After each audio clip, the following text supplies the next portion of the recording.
വീടിന് മുന്നിൽ ഉഗ്രസ്ഫോടനമെന്ന ആരോപണം ചീറ്റിയതിന് പിന്നാലെ പോലീസിനെതിരെ ഗൂഢാലോചനവാദവുമായി ബിജെപി സംസ്ഥാന വൈസ് പ്രസിഡന്റ് ശോഭാ സുരേന്ദ്രൻ.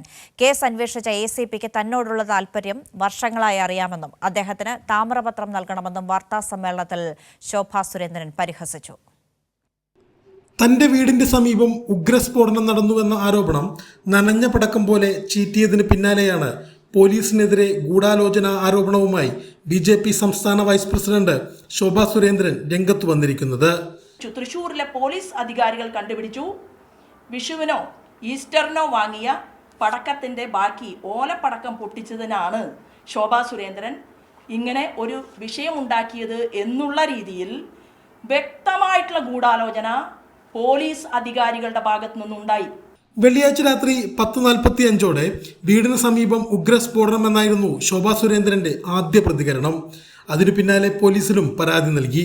സംഭവം അന്വേഷിച്ച പോലീസ് പൊട്ടിയത് വിപണിയിൽ 35 രൂപയ്ക്ക് ലഭിക്കുന്ന പടക്കമാണെന്നും അയൽവാസിയുടെ സുഹൃത്തുക്കൾ അയാളുടെ അറിവോടെ പൊട്ടിച്ചതാണെന്നും കണ്ടെത്തി. ഉഗ്രസ്ഫോടനം നടന്നു എന്ന് പറഞ്ഞ് രാഷ്ട്രീയ മുതലെടുപ്പിന് ശ്രമിച്ച ശോഭാ സുരേന്ദ്രനുള്ള തിരിച്ചടിയായിരുന്നു പോലീസ് കണ്ടെത്തൽ. ഇതിനു പിന്നാലെയാണ് പോലീസിനെതിരെ ഗൂഢാലോചനാവാദവുമായി ശോഭാ സുരേന്ദ്രൻ രംഗത്ത് വന്നിരിക്കുന്നത്. കൈരളി ന്യൂസ്, തൃശൂർ.